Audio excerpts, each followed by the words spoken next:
Captain Women General Mr. Kashi Dixon and Mrs. Wallah Sehwal madam एक जोरदार ताली सब लोगों के लिए जोरदार तालियां जोरदार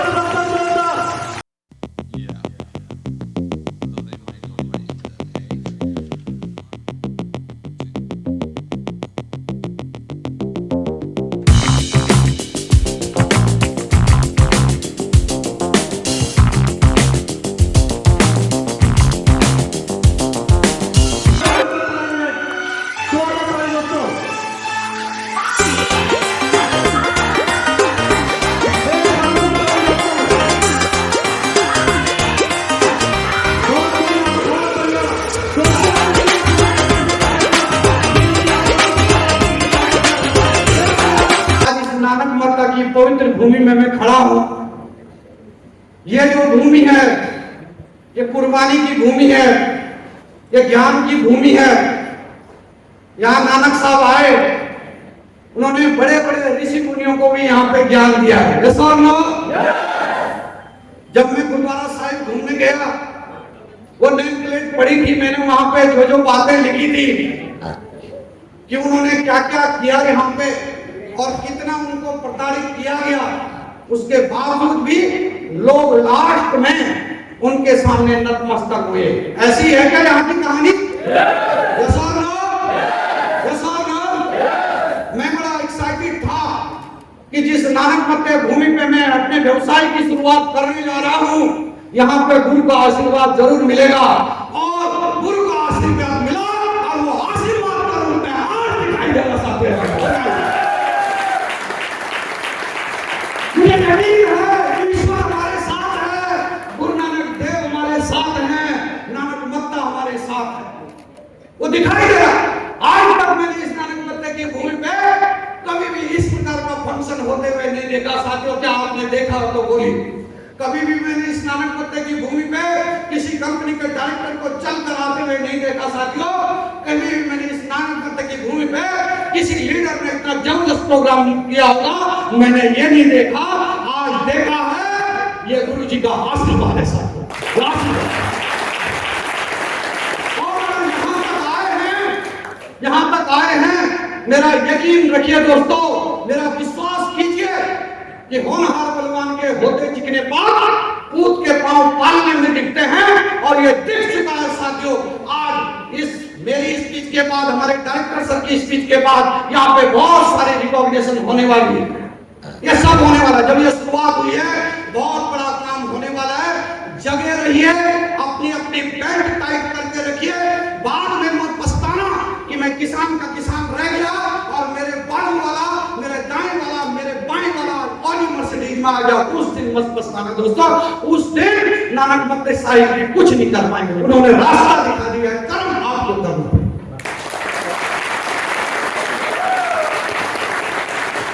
कर्म आपको करना पड़ेगा साथियों।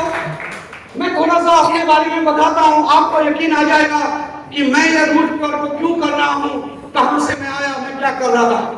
जैसे आप सबों के अपलाइन यहाँ पे फौजी साहब है, क्या नाम है? कौन, क्या नाम है? राजकुमार जी। राजकुमार जी हैं। ऐसे ही मैं भी सेना में जॉब करता था साथियों। मेरी बात को समझिए, सेना में जॉब कर रहा था। मेरे पिताजी भी सरकारी नौकरी पे थे, वो भी ग्रिफ में जॉब करते थे। वो भी एक प्रकार की सेना ही होती है। हमने उनको देखा वर्दी में, हमें भी ललक लगी कि हम भी जॉब करेंगे। एक पीढ़ी सरकारी नौकरी करी, फिर दूसरी पीढ़ी में ट्रांसफर हुई, फिर तीसरी पीढ़ी में ट्रांसफर हुई। मैं भी 12वीं करने के बाद चले गया फौज में।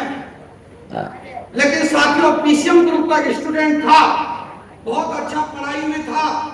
यूपी बोर्ड हुआ करता था उस समय और 55% था, जो कि उस जमाने में यूपी बोर्ड का बहुत बड़ा परसेंट। आपको एक बात बताऊं, क्यों कर रहा हूं इस रूट टूर को। वाई, जब साथियों मैं सेना में गया, जब सेना में मैं देखता था कि हमारे पास एक साइकिल हुआ करती थी और उस साइकिल से अपने ऑफिस से घर और घर से ऑफिस, क्वार्टर से ऑफिस और ऑफिस से क्वार्टर, जब हमारा एक अधिकारी जो एनडीए से गया हुआ लेफ्टिनेंट बन के रहता था, उनके पास उस समय बड़ी अच्छी पल्सर बाइक होती थी। जो मेजर एंड अबव होते थे उनके पास कार होती। साथियों, कार होती थी, वो कार से आते थे, जाते थे, भगदड़ मच जाता था, हम लोगों में भगदड़ मच जाता था। एक बार मैं खड़ा था, मेरे सीनियर ने बोला बाजू हट। मैंने कहा क्यों सर? बोला अफसर के आगे और घोड़े के पीछे कभी खड़ा नहीं होना चाहिए। घोड़ा कब लात मार देगा, अफसर तेरे को क्या आदेश दे देगा, इसलिए चुपचाप रहो, बने रहो, पगला काम करे अगला। मैं समझ गया साथियों, मैं समझ गया कि मैं कहां हूं, मुझे क्या करना चाहिए, क्या मैं पढ़ रहा था, क्या बना और क्या मेरा भविष्य होगा। साथियों, मैंने अपनी पढ़ाई जारी करी, क्या कर सकते थे, कुछ था नहीं। मैंने 15 साल जॉब किया और 15 साल में कोई जिसका बोला होनहार बलवान के होते चिकने पाते। बिजनेस नहीं था लेकिन ड्रीम था, उद्देश्य था, उद्देश्य था कुछ करने का। क्या करूं, पढ़ाई करूं। मैंने कोई होली, ईद, दिवाली कुछ नहीं देखी। हर साल की छुट्टी मैंने अप्रैल, मई, जून में काटी। करस्पॉन्डेंस से बीए किया, एमए किया, पेपर की टाइम पाता। बीए एमए हुआ, किसी ने बोला कि एमएड कर लो, कैसे कर रहे, एमए एजुकेशन करेंगे तो आपको बाद में आफ्टर रिटायरमेंट वो आरक्षण के जरिए आपको एजुकेशन में मिल जाएगा। एजुकेशन में जाना नहीं चाहता था। फिर यही आपके हल्द्वानी एमबी कॉलेज से एमए एजुकेशन किया, हो गई नौकरी 15। सोचा या तो टीचिंग में जाएंगे, या तो कोई दूध का व्यापार कर देंगे, या तो कहीं सिक्योरिटी में लगेंगे, यही तो जीवन था। और मेरे पिताजी ने जो घंटी मेरे गले में बांधी, यह घंटी मैं अपने बेटे के गले में बांधी। यही सब लोगों के साथ चल, यस और नो? लेकिन ऐसा नहीं था साथियों, मेरे मन में ऐसा नहीं था। थैंक्स गॉड, मेरे कर्म अच्छे थे, मेरे पिताजी के कर्म अच्छे थे, मेरे माँ बाप के कर्म अच्छे थे कि एक मेरे जैसे एक्स फौजी साहब मेरे पास इस डायरेक्ट सेलिंग का प्लान लेकर के आए। मैंने ज्वाइन किया। ज्वाइन क्यों किया? क्योंकि उन्होंने बहुत सारे करोड़पतियों की फोटो वगैरह मेरे को दिखाई, वीडियो दिखाई। एक बात समझ में आई कि यहाँ पर खोने के लिए कुछ नहीं है, पाने के लिए लाखों करोड़ों है, लगाने के लिए कुछ नहीं है। मैं फैक्ट्री नहीं लगा सकता था, आप भी फैक्ट्री नहीं लगा सकते। मैं इन्वेस्टमेंट नहीं कर सकता था, आप भी नहीं कर सकते। लेकिन साथियों, एक फैक्ट्री के मालिक के बराबर बढ़ने का मौका मिल रहा। मेरे पास ऑप्शन कुछ नहीं था दोस्तों, ऑप्शन कुछ नहीं था इसको करने के अलावा। मैंने इसमें साइन अप किया और काम करना शुरू किया। जिसके पास ऑप्शन होगा वो नहीं करेगा। नंबर 1, जो ड्रीमर होगा वो करेगा, जिसका ड्रीम नहीं है वो नहीं करेगा। जिसको आदत पड़ गई 2 रुपए किलो चावल की और 2 रुपए किलो आटा के बीपीएल कनेक्शन की, वो नहीं करेगा साहब। ये आदत से बाहर निकलिए। मैं भी आपके जैसे ही हूं। 22,000 रुपए सैलरी मिलती थी उस समय, क्या होता है साथियों, मैंने करना शुरू किया। आज मैं देखता हूं कोई सिक्योरिटी में जॉब कर रहा, कोई गाड़ी चला रहा, कोई खेती किसानी का काम कर रहा, कोई मैकेनिक है, कोई छोटा मोटा प्राइवेट स्कूल में टीचर है। वो उस जॉब को त्याग करने के लिए तैयार नहीं है। लेकिन मैंने शुद्ध सरकारी नौकरी 2013 फर्स्ट महीने में छोड़ दी। ऐसा नहीं है ऐसी छोड़ी, बहुत बड़ा प्रोसीजर होता है।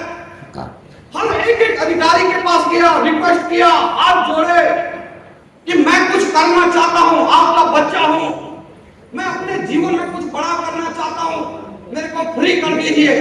6 महीने लगा साथियों, 6 महीने। आज मैं देखता हूं उन लोगों को जो छोटी मोटी 5-10 हजार की नौकरी को त्याग करने के लिए तैयार नहीं है। क्या वो बहुत बड़ा बिजनेस कर पाएंगे? नहीं कर पाएंगे, नहीं कर पाएंगे साथियों। आपके काम करने से मुझे पैसा आता है, तो चाहे मैं अनपढ़ क्यों नहीं हूं, चाहे मुझे कोई नॉलेज नहीं है, इतना पक्का है कि मैं आपका हितैषी हूं, क्योंकि आपके काम करने से मेरे को पैसा आता है। क्या समझो? और ऐसे ही आप हैं, आपके साथ भी कोई टीम है, तो आप भी सेल्फिश कैसे हो सकते हैं? क्योंकि नीचे वाले का काम करने से आपको भी पैसा आता है। यह इकलौता एक बिजनेस है जहां पे टीम वर्क में पैसा आता है, एक दूसरे के काम करने से एक दूसरे को पैसा आता है। इकलौता एक बिजनेस है, किसी भी धर्म, किसी का पंथ का हो,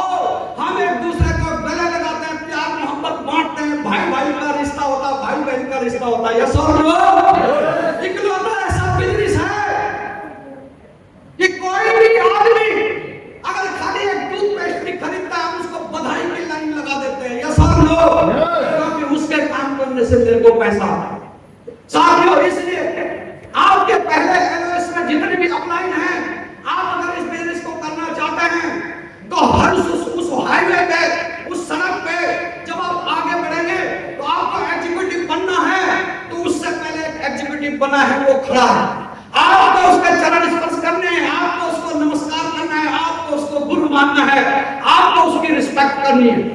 वो एग्जीक्यूटिव बताएगा कि आपको एग्जीक्यूटिव कैसे बनना है, मैं एग्जीक्यूटिव कैसा बना। उसके बाद सिल्वर है, फिर आपको सिल्वर को देखना है, सिल्वर को अपना रोल मॉडल बनाना है, अपना अपलाइन समझना है, तब आप सिल्वर बनेंगे।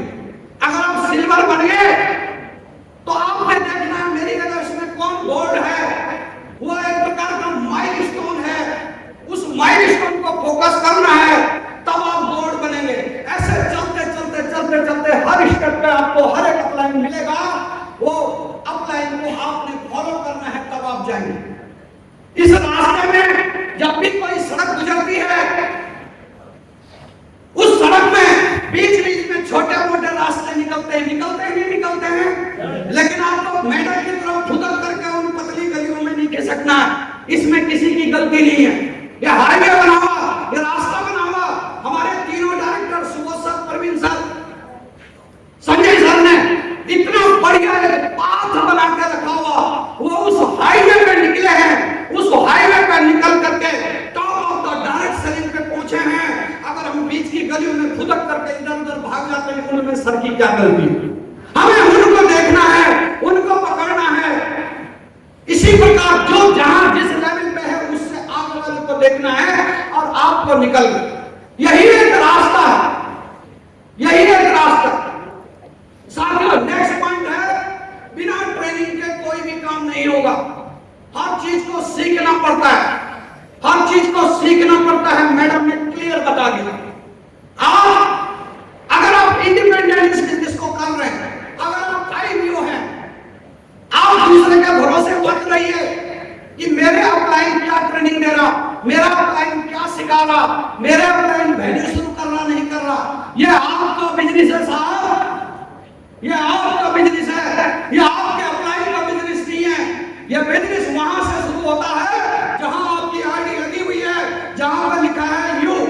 आपको चिंता करनी है कि मेरे बाद जो लेफ्ट राइट में लोग हैं, इनको सिखाने का क्या प्रोसेस है, इनको कैसे तैयार किया जाएगा, ये आपको डिसीजन लेना है।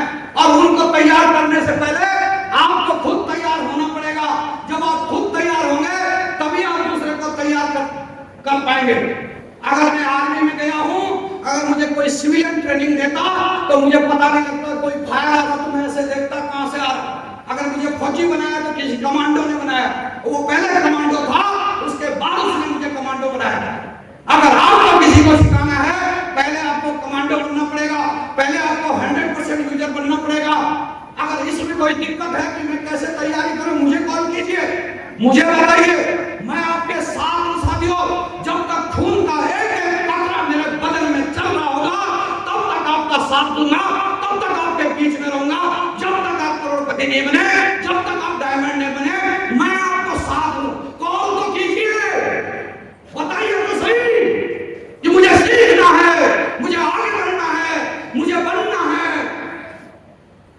हर कोई आदमी चाहता है कि मेरे नीचे अच्छे अच्छे लोग मिल जाएं, एक तरफ सुरेश जी ज्वाइन हो जाएं, एक तरफ राजकुमार जी ज्वाइन हो जाएं, मेरे बल्ले बल्ले हो जाए। क्या ऐसा होने वाला है? क्या नहीं होने वाला। आपको एक राजकुमार तैयार करना पड़ेगा, मिट्टी की खदान से निकाल करके कोयले को घिस घिस करके हीरा बनाना पड़ेगा। उससे पहले खुद घिसना, उससे पहले आपको खुद घिसना होगा साथियों। इस चीज का ध्यान रखें, आपके अपलाइन डाउनलाइन सब लोग ध्यान दें। मैं अपलाइनों से भी लास्ट एक पॉइंट कहना चाहता हूं कि हर कोई आदमी यहां पर एक समस्या आती है, बोलते हैं सर कोई मेरी सुन नहीं रहा है, कोई मेरी बात को मानता नहीं है। मैं सर बहुत लोगों को, पहले के लोग ज्वाइन नहीं हो रहे, किसी का प्रॉब्लम यह है कोई ज्वाइन ही नहीं होता है, दूसरे का प्रॉब्लम है ज्वाइन हो रहे तो ध्यान नहीं देते हैं। साथियों, एक बात ध्यान रखना, जब जब आपके मन में इस प्रकार की शंका सवाल आती है, तब तब सोचिए क्या मुझे बढ़िया सा प्लान देना आता है, तोते के जैसे गाना आता है, लता मंगेशकर की तरह सुरीली आवाज में मैं अपने प्लान।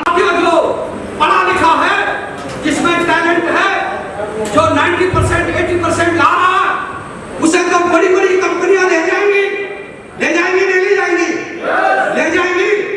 अगर कोई 90% 95% ले जा रहा, उतनी मार्क्स आ रही, क्या वो आपके साथ ज्वाइन होगा? बोलो, होगा? कोई 4 फर्स्ट क्लास है, वो होगा? नहीं होगा, वो नहीं होगा। उसके लिए तो बहुत कंपनी बैठी हुई है ले जाने के लिए, लेकिन आप जैसे अनाड़ियों के लिए, जो किसी की बात नहीं मानता है, ऐसे ऐसे अनाड़ियों को अगर कोई ठीक करता है, उनको एक फर्म में तैयार करता है, उनको जेंटलमैन बनाता है, वो गूगल वगैरह एप्पल की कंपनियां नहीं है।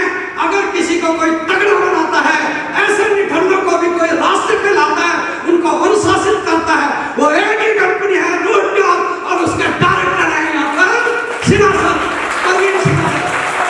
अरे लोग बड़े पढ़े लिखे लोगों को ले जाएंगे। हम वो सुरमा हैं, हम वो लीडर हैं, हमारी वो ताकत है। हम निठल्ले से निठल्ले आदमी को डंडा मार करके कोड बनाना सिखाते हैं, टाइम बनाना सिखाते हैं, उसे काम का सबक तैयार करवाते हैं, उसे करोड़पति बनाते हैं, उसे शेर जैसा बनाते हैं। ये इंस्टीट्यूट है दोस्तों, ये इंस्टीट्यूट कहीं नहीं। जिंदगी निकल गई गरीबी में, खेती किसानी में, रिक्शा चलाते हुए, ट्रैक्टर चलाते हुए, चेतक स्कूटर चलाते हुए बची हुई आधी जिंदगी है, पॉलिश की जा सकती है और अभी भी जिंदगी सुधार सकती है। आपको कोई एप्पल आईफोन नहीं लेके जाएगा। आपका अगर कोई माई बाप है, हमारा अगर कोई माई बाप है जो हमारा भला कर सकता है, वो परवीन सिंहासन ही कर सकते हैं, वो रूड प्योर ही कर सकते हैं, वो सुबोध सरी कर सकते हैं। यही एक कंपनी है जहां पॉलिश लगाई जा सकती है, आपको ठीक किया जा सकता है। तो साथियों, समस्या तो आएगी, आपकी बात लोग नहीं सुनेंगे, यह सत्य है, क्योंकि आप पढ़े लिखे नहीं हैं। आपकी बात लोग नहीं सुनेंगे क्योंकि आप किसी नेता के लड़के नहीं हैं। आपकी बात लोग नहीं सुनेंगे क्योंकि आपकी कोई फेस वैल्यू नहीं है। आपकी बात लोग नहीं सुनेंगे क्योंकि आप किसी कॉलेज के प्रोफेसर नहीं हैं। आपकी बात लोग नहीं सुनेंगे क्योंकि आप रिटायर IPS IAS नहीं हैं। आपकी बात लोग नहीं सुनेंगे क्योंकि आप कोई सामाजिक कार्यकर्ता नहीं है। आप एक किसान हो, आप एक आम आदमी हो, आप ऑटो रिक्शा चलाने वाले हो, आप अपनी छोटी मोटी टैक्सी चलाने वाले हो, आप बाइक चलाने वाले हो, आप किचन में अपने घर बार को संभालने वाले हो। आपको मजबूत होना पड़ेगा, आपको सीखना पड़ेगा, आपको तैयार होना पड़ेगा, खुद सीखना पड़ेगा, तब जाके आप लोगों को सिखा सकते हैं, तब जाके आप इस लायक बन सकते हैं, तब जाके लोग आपकी बातों को सुनेंगे। साथ मैं यहाँ पर बहुत सारे लोगों को देखता हूँ, बड़े लीडर हैं, बड़ा लीडर भी नेगेटिव होता रहता है, पागल है, गौर है। तो समझ जाइए, ये रूड प्योर एक तूफान आपकी जिंदगी में आया है, ये रूड प्योर एक मसीहा बन के आपकी जिंदगी में आया है, ये रूड प्योर भगवान बन करके आपकी जिंदगी में आया है, ये रूड प्योर देवदूत बन के आपकी जिंदगी में आया है। अगर अभी भी नहीं समझोगे, अभी भी आपको बोलना पड़े कि ड्रेस कोड में आ जाइए, अभी भी आपको बोलना पड़ेगा टाइम मांगिए, अभी भी आपको बोलना पड़ेगा ट्रेनिंग में आइए, तो आप खुद के लिए खतरा महसूस है, आप खुद की पांव में कुल्हाड़ी मार रहे, आपका जीवन ऊपर जाके आपको जवाब देना पड़ेगा, क्योंकि इसके बाद आपके जीवन में कोई भला नहीं होने वाला, कोई बड़ा नहीं आने वाला, क्योंकि आधी उम्र निकल गई। साथियों, ये बातें तो हर कोई कंपनी वाला कहता है, ये बातें हर कोई कंपनी कहती है, लेकिन साथियों हमें लोगों को पास देने के लिए बहुत कुछ है। आपका रुद्रपुर से लेकर के खटीमा तक पूरा किसान प्रधान देश है, किसान प्रधान प्रदेश है, किसान प्रधान क्षेत्र है। यहाँ पे 30-30 एकड़, 20-20 एकड़, 50-50 एकड़ लोगों के पास भूमि है।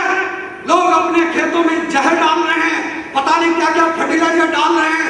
अगर आप में अपने जीवन को बदलने के लिए थोड़ा भी ताकत है, अगर आप अपने भविष्य के प्रति थोड़ा भी चिंतित हैं, आप अपने बच्चों के प्रति थोड़ा भी सीरियस हैं, खेती करना सिखाइए। यहाँ पे हॉस्पिटलाइज नहीं है, हर बीमारी के प्रोडक्ट आपके पास हैं। घर घर जाइए, पुण्य कमाइए, लोगों को हेल्प दीजिए, लोगों की खेती को ठीक कीजिए और बहुत सारा पैसा कमाइए। साथियों, पहली बार इतनी गहराई के साथ मैंने आपको समझाया है, क्योंकि मैं यहाँ पे घिस करके आया हूँ। अभी भी कोई आदमी आज के बाद नहीं समझा तो उसको समझाने वाला फिर कोई नहीं है साथियों। अभी भी आज के बाद जो आदमी नहीं जगा वो फिर नहीं जगेगा। आज के बाद जो लीडर अभी भी नहीं जगा, जिसके मन में कोई कपट, कोई द्वेष है, वो नहीं जगेगा। आपका एक ही फोकस होना चाहिए, डायमंड। आपका ऑफलाइन भगवान कृष्ण नहीं है कि उसमें 64 कलाएं हैं, वो सर्वगुण संपन्न है। मैं कहता हूं आपके ऑफलाइन में अगर 2 गुण हैं और बाकी अवगुण हैं तो उसको गले लगाइए, उसको अपना मार्गदर्शक मानिए। वो 2 गुण हैं, क्या आपके ऑफलाइन का विजन सही है कि मुझे डायमंड बनना? अगर उसका विजन क्लियर है, मुझे डायमंड बनना। एक दूसरा, आपके ऑफलाइन का चरित्र ठीक है। अगर उसका चरित्र ठीक है, कैरेक्टर का सही है और उसका विजन ठीक है, मुझे डायमंड बनना है, तो उसको गले लगाइए दोस्तों। वो आपका भला जरूर करेगा, चाहे उसमें लाख अवगुण है, कुछ नहीं होता। उसके साथ राग द्वेष मत कीजिए, उसको पकड़िए, उसका अपना मेंटर बनाइए और काम कीजिए। साथियों, जोश में आकर के 5 मिनट बोलना था, बहुत लंबा बोल दिया। मैं अपनी बातों को यहीं पे विराम देता हूं। और साथियों, जिनको सुनने के लिए हम लोग यहाँ पे आए थे, वक्त सर का है। हमारे डायरेक्टर, हमारे रूट प्योर के नंबर 1 व्यक्तित्व, जिन प्रोडक्ट को, हर्बल रोटी कैसी है, किसी ने पी? हर्बल रोटी कैसी है? जोर से बोलो, अगर अच्छी है तो बोलो क्लास, नहीं है तो बोलो मीडियम, और अगर गलत है तो ठिंगा दिखाओ, ठिंगा ऐसे बोलो। हर्बल रूट कैसी है? अरे भैया क्या हुआ? हर्बल रूट कैसी है? किसने बनाई? किसने बनाई? रूट ग्रो, रूट प्लस कैसा है? कैसा है? किसने बनाई? एमिनो रूट कैसा है? किसने बनाई? गाइनो रूट कैसा है? किसने बनाई? आपके यहाँ डायबा, किडनी मैंने देखा बहुत जाता है, किसने कैसा है? किसने बनाई? सबसे ज्यादा आपके यहाँ चाय पत्ती जाती है, मैंने देखा है, कैसी है? किसने बनाई? अरे साथियों, आज तक भी तो आप चाय पत्ती पी रहे थे, आज तक भी आप चाय पी रहे थे, क्यों रूट प्योर की चाय पत्ती के पीछे पगला रखे हो? क्यों रूट प्योर की चाय पत्ती का ज्यादा डिमांड हो रहा है? कुछ तो इस कंपनी में है।